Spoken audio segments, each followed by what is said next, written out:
बाळूमामांना 3 दिवस आणि 3 रात्री एका खोलीत कोंडून ठेवलं. पावसावर सत्ता गाजवली. सलग 2 नाही 3 वर्ष त्या भागात पावसाचा एकही थेंब नव्हता.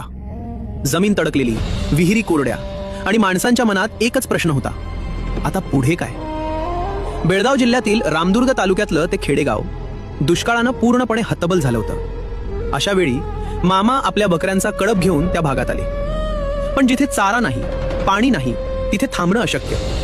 मामा परत जाण्याचा विचार करत होते. तेथील लोकांना मामा हे असामान्य सत्पुरुष आहेत याची जाणीव होती. मामांना पाहून पुष्कळ लोकांनी गर्दी केली. ते मामांना म्हणाले, तू साधा माणूस नाहीस, तू परमेश्वर आहेस. चारा पाणी नाही म्हणून परत जातोस हे तुला बरं दिसतंय काय? आम्ही आता काय करावं? आमची वाट कोणती ते सांग. आम्ही आता कसं जगावं? मामा एक शब्दही बोलले नाहीत. आणि तेव्हाच गावकऱ्यांनी कठोर निर्णय घेतला. पाऊस पडल्याशिवाय मामांना सोडायचं नाही.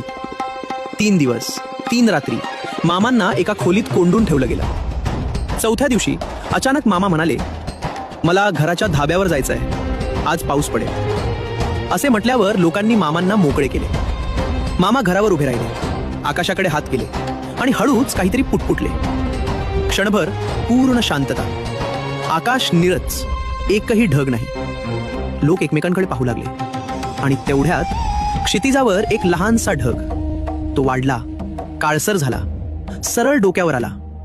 पावसाचे थेंब पडू लागले. पाऊस वाढू लागला आणि अचानक मुसळधार पाऊस. संपूर्ण गाव आनंदानं वेडं झालं.